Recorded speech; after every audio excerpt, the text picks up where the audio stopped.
Very good morning class. Today we are going to discuss about 18th chapter and the remaining portion will be discussed afterwards. Let's begin.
Chapter 11, Indian Judiciary.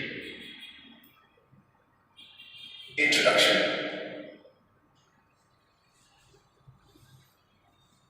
Today we will discuss about chapter number 11 and it says Indian Judiciary, and that will help to understand the entire concept regarding chapter 11. Let's begin.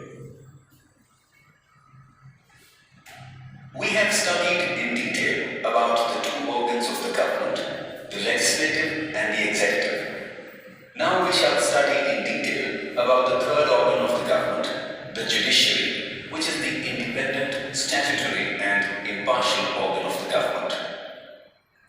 The Constitution of India provides for a systematic, organized and uniform judicial system throughout India.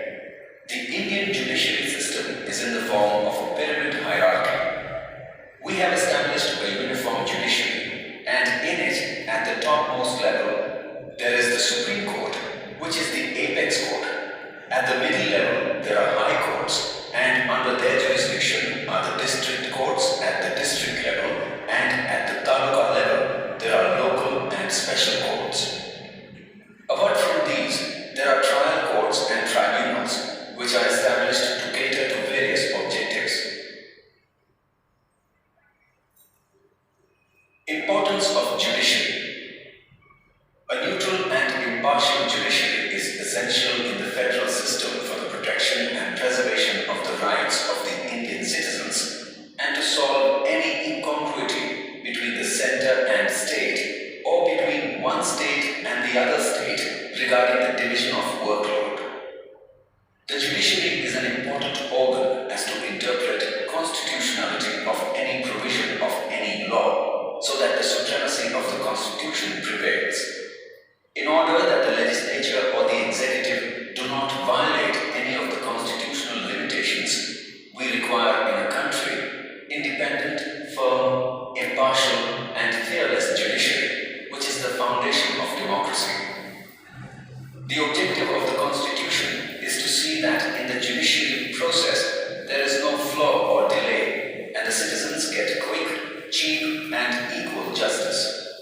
In the presence of alert legislature and executive, the judiciary would always remain active, but many times due to administrative inactiveness and irresponsibility of the executive and an authoritativeness of the legislature, impartial, cognizant, independent and fearless judiciary has shown judicial inactiveness.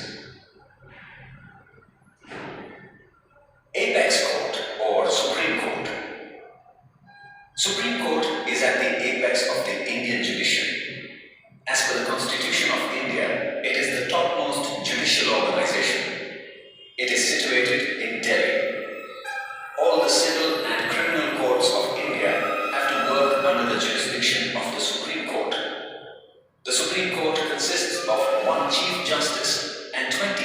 additional judges. The Chief Justice of the Supreme Court is appointed by the President of India.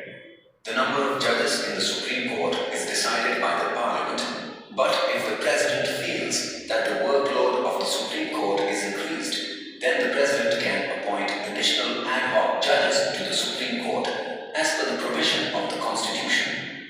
The judges in the Supreme Court are appointed on the basis of seniority. Except for the Chief Justice of the Supreme Court, all the other judges are appointed in consultation with the Chief Justice as well as other senior judges. Qualifications. A person who is appointed as judge of the Supreme Court should be a citizen of India, should have provided a service of at least 5 years as a judge in any one of the high courts of India, or should have an experience of at least 10 years as an advocate in any of the High Court of India, or should be a distinguished judge or a famous jurist as per the opinion of the President, or should not be more than 65 years of age. Thus, the retirement age is 65 years for the judges of the Supreme Court. Time period. The retirement age is 65 years for a judge of the Supreme Court. However, the change in the age of retirement can be made by Parliament through framing a law. They cannot carry the practice of law in any of the Indian courts, but they can provide their services in committees appointed to investigate into uncommon situations or events. If incapable to carry out their duties before the time of retirement, then under such circumstances, they can resign. Here you got the important thing regarding the judge and the appointment of judge and how they are appointed, what is the qualification, what kind of knowledge to have, what kind of experience it should contain. These are the important points. Continue.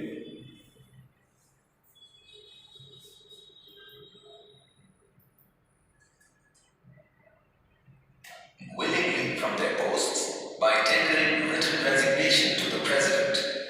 But the judges can be removed from their posts and power if they are found to be guilty of incapability, misconduct, or inefficiency.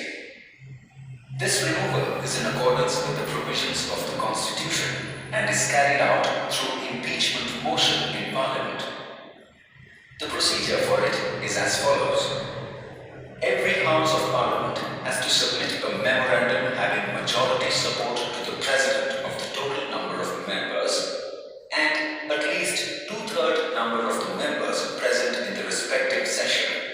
Based on the presentation by the order of the President, the judge can be removed from his post. The Parliament monitors the presentation of the memorandum regarding the misbehavior of the judge and the conducting of the investigation as well as the conducting of proof for the same. The concerned judge is given the opportunity to present his narration in his self-defense in the Parliament. The President of India administers the oath of secrecy and loyalty towards the Constitution to the judges who are appointed to the Supreme Court. Before taking the charge of their posts, the judges are required to take the oath in oral as well as sign the pledge. The power and jurisdiction of the Supreme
Here you are getting the point that how jurisdiction is very important for basic. Okay, till then continue. Fights or quarrels between state to states. The Supreme Court has the right to give judgment concerning any set of union government or constitutionality. It has the power to protect and preserve the fundamental rights of the citizen of India. Moreover, it is empowered to issue habeas corpus mandamus or order of prohibition. It is not in the jurisdiction of the Supreme Court to settle disputes related to the distribution of river waters between state to state, states to state, state to states, or states to states. A separate water tribunal gives judgment. The judgment of the Supreme Court is final and it cannot be challenged anywhere. They have to be respected by all. Appellate Jurisdiction. 3 types of appeals can be made in the Supreme Court under the Appellate Jurisdiction. 1. Cases of constitutional interpretation. 2. Appeal against the civil cases. 3. Appeal against criminal cases. Any person can approach the Supreme Court against the judgment, order, or writ given by the High Court or any case only if a certificate is issued by the High Court, along with the judgment that the case involves any matter pertaining to the Constitution which has been falsely interpreted or contains any important question of law, and hence the petitioner can appeal in the Supreme Court for the same. If any such certification is not given by the High Court, and if the petitioner approaches the Supreme Court, then in such circumstances, if the Supreme Court finds that any constitutional right is violated, then it can accept the petitioner's appeal. But in any of the circumstances, only the petitioner who is a party in the working of High Court can approach the Supreme Court. Only under the reasons that a false judgment is issued by the High Court or any other court.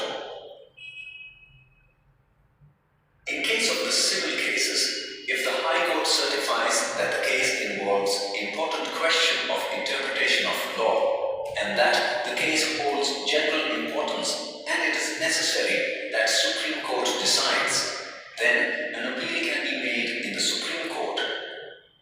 Judgment of any civil cases involving a sum of rupees 1 lakh or more can be challenged in the Supreme Court.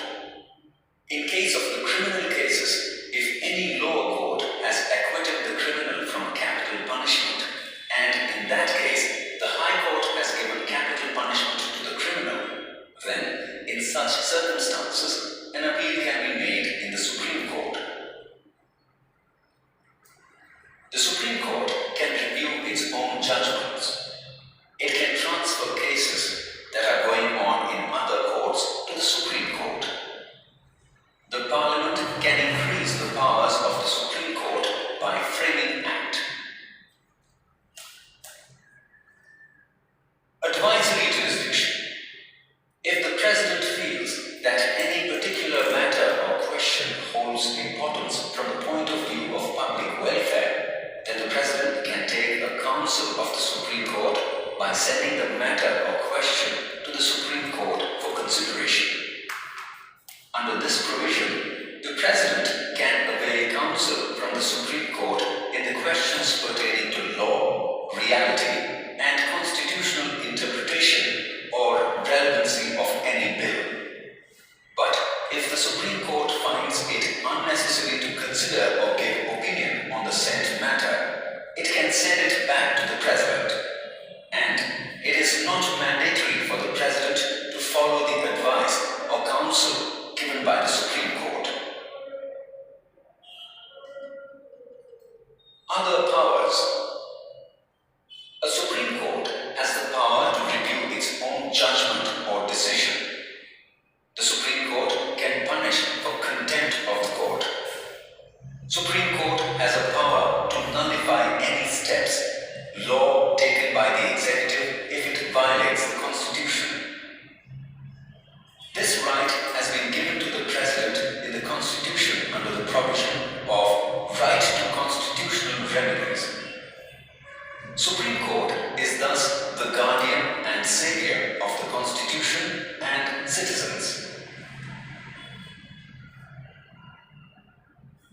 Court of Records.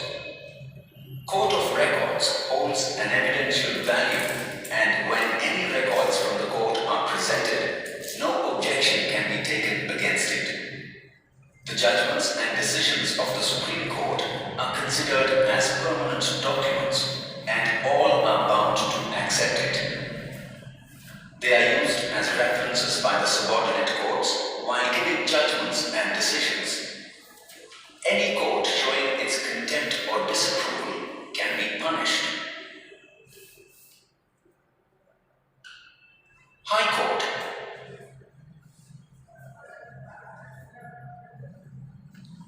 Here you came to know about the code and the concept and running of the high courts, and that is very important point of view to learn, because it will help you to create a concept in your mind and understand the concept with the help of visualization. It will help to get a better answer. Continue. One of the key positions in the continuous hierarchical pyramid of the Indian judiciary is occupied at the state level by the High Courts. High Court is the apex court at state level. The Constitution provides one High Court for every state. The President has the power to form one High Court for two or more states.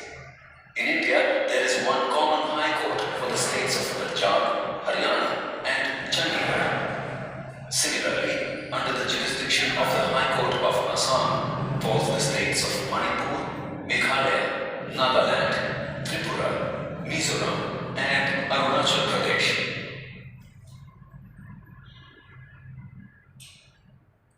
Formation. The Chief Justice of the High Court is appointed by the President in consultation with the Chief Justice of the Supreme Court and the Governor of the respective state. The Chief Justice of the High Court is consulted in the appointment of other judges of the High Court. A President is a representative of the Prime Minister and the Cabinet of Ministers, and hence only President appoints the Chief Justice only after discussion and consultation with the Prime Minister and the Cabinet Ministers. The age limit of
habeas corpus to any person, authority, and any government in case of violation of the fundamental rights of citizens. The High Court has the authority in the cases related to companies, marriage, divorce, and alimony. The cases of contempt of court, land revenue and its disbursement, land reforms, and returns can also be carried out in the High Court. All writ petitions challenging the judgments given by lower court of the civil and the criminal courts can be made in the High Court. These petitions challenging the provisions are provided in the entrance examination. Appellate Jurisdiction. Here you understand the basic things regarding working procedure of court and high court. Okay, I hope you got this. I hope you got this all the necessary points. Let's continue to understand the remaining portions.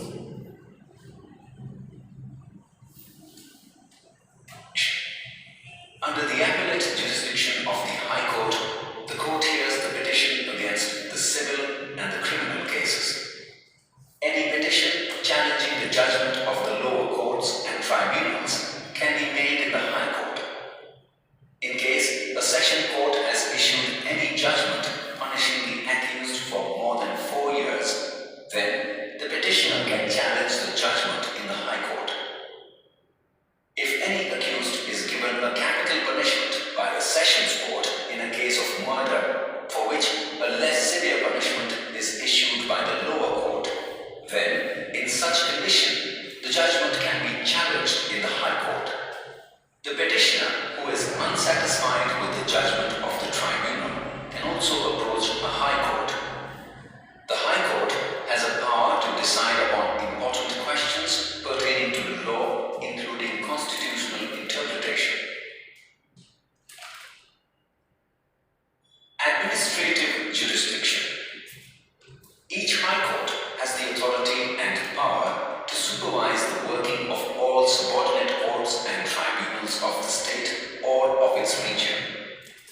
If the High Court feels it is necessary, then it can ask case papers from the subordinate court and then carry out the case proceedings. The court can frame general laws to control the procedure and functioning of the courts under its power. The High Court can decide criteria and tabular form of various types of fees. All these provisions should be in accord and harmony with the Constitution. The High Court can guide and direct the subordinate courts in the matter of maintaining records and entries. The High Court occupies the place as the Court of Records.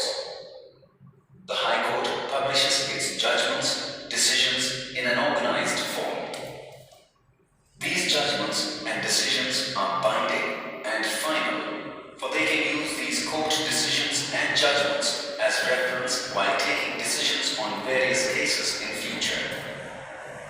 The lawyers use these published judgments and decisions as citations while pleading their cases. The court has a power to punish contempt of court. The High Court of Gujarat is located on Sarkhej Gandhinagar Highway, Sola, Ahmedabad.